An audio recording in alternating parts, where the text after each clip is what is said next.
Hi, this is David White from Sportsman's Emporium. Today I'm going to spool up a fly reel from scratch and put the backing on it as well as the fly line and show you guys a couple easy knots, that you can learn to be able to do this yourself. I know if you buy an outfit, especially on the internet, a lot of them come with the components, but they're not fully assembled. Sometimes you'll get the reel and then you'll get like a small spool of backing. This is a big 2,400 yard spool, but a lot of times they'll give you a 100-yard spool, and then they'll give you your fly line. And what happens is if you've never done it before, you end up having to go find somebody to do it for you. So we're going to make this a little easy, and I'm going to show you a couple basic knots and teach you how to spool up your own reel. So basically, this is my fly line backing. This is a 20-pound Dacron backing. It's a braided material and it's really strong. And with the fly line, because it's so thick in the nature of a fly line and how it's heavy and thick in diameter, you can only put about 90 feet of it on your reel. But what happens is these reels have a little room for more line, and also if you hook a big fish, a lot of times it'll run beyond 90 feet. Especially if it's big, it can run, 50 yards. So what you do is you put this Dacron backing on your reel, and you try to put at least 50 yards of it. I like to put as close to 100 yards as possible on your reel before you put your fly line on. That way, if you do hook a big fish and it takes off running downstream on you, you have plenty of backup. And it's not just for the fish fighting, but also to fill your reel out when you put your line on it. And I'm going to show you what I'm talking about. But first off, this is set up for right-handers, so this is going to be a left cranking reel and a right casting reel. So I'm going to basically start my Dacron backing so that when I'm holding this in the right position, which will be holding it with the spool cranker facing towards the left, I want my backing to come off the bottom of that down here instead of up here. So I'm going to start my backing by going around here on the bottom of the reel. I'm basically just going to feed it through this reel and follow the roundness of my spool and the diameter so that I basically have it like this. Now what I'm going to do is just tie a real standard knot that most fishermen use to tie on their lures. It's just a basic double clinch knot. And basically you're going to cross it over. I like to pinch that first cross. That's 2, 3, 4, and you probably can get away with less than that here. So what I have is I have 4 twists in this, and I've got my little triangle here where I started the lines, and I got my tag end. So I'm going to take my tag end, run it through this bottom triangle here, so that it's like that, and now back up through. When I ran that through, it basically formed a loop up here, and I'm going to run this back up through that loop. Now most fishermen already know this knot because it's usually the first one we learn as kids to tie on our hooks and lures, and that one right there kind of slipped out on me a little bit. But what I'm going to do is tighten this up and use my finger. It tightens up like a noose, and I'm going to push it down so that it goes tight to the reel. I'm going to leave this tag in for the video, but normally I would, if I had my scissors, I would cut this little tag end off. But it doesn't matter, it'll get lost in the mix. So now I'm ready to spool this up. I'm actually going to put this spool down on the floor below me. If you have a little spool, you can rig it up with a little pencil, and you can have one of your friends hold it. I used to run them through a little cardboard box for the little tiny spools, but for the big spool I'm just going to put it right on the ground below me, and I'm going to keep tension with these fingers, and I'm going to start to reel this so that it starts to wind up the line. So basically what I'm going to do is guide this line to the right and to the left so I get pretty even coverage, and I'm going to just crank this until I'm really got a good bit of backing on here and a nice solid base. I don't want to see any of the reel below me. And in general, there's always going to be little machined holes in your reels.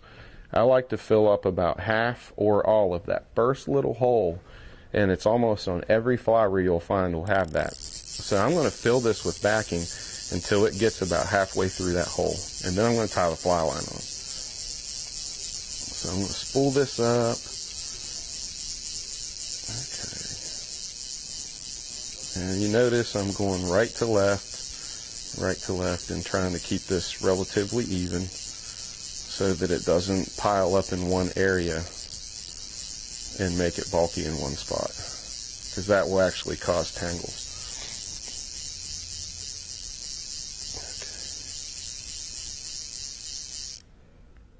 And as you can see, I'm almost to the top of that first hole right here with my backing, and I'm getting pretty close. And so far, I probably, there might be about 50 yards on here. I'm going to fill it up, try to get a little more on here, closer. Like I say, I like to try to put 100 yards on. Now, on my big game reels for saltwater and for musky fishing, I actually put a lot more. I try to put 200 yards of backing on that, and the reels I use are really huge compared to this. But that's because those fish are so big that they really can run for a long ways, and you really want to have that extra length. Okay, now I got the Dacron backing on there, and I'm ready to cut this and put the fly line in. Okay, I bit that. Now, when you get your fly line, almost all of them will have a little tag on them that says attach this end to the backing. It has a little gold tag, and that's always going to be the part you tie onto your reel first. And the reason for that is this is a tapered line, which means the first 30 to 40 feet of this line has a special taper that gets a little heavier towards the end of the fly line, and that helps it fly through the air when you're casting. The rest of the line behind that is what's considered running line, and that's basically just your line that fills your spool and gives the fish room to run. But the casting part of your line is actually in the top 30 to 40 feet of your line. Okay, now this knot here is called an Albright knot, and I'm going to tie this, and this is the one that I think most people don't know who haven't spooled up their own fly reel. And this is all you need to know to really do it, because like I say, most people know the double clinch knot. So what I'm going to do is make a little loop with the fly line with a little tag end out here. So I'm going to take my backing and run it through this loop, and I'm going to hold that right there with my fingers. So basically I have the loop and the Dacron backing feeding through the loop, and my fingers are pinching both of them, all of them together at the same time. Now what I'm going to do is start to twist this. So I'm going to give it 3 or 4 wraps.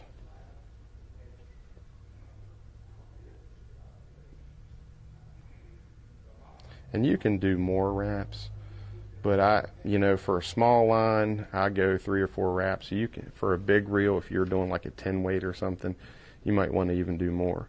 So basically what you do after you get your wraps, you have your loop here, and your Dacron backing is feeding through the loop.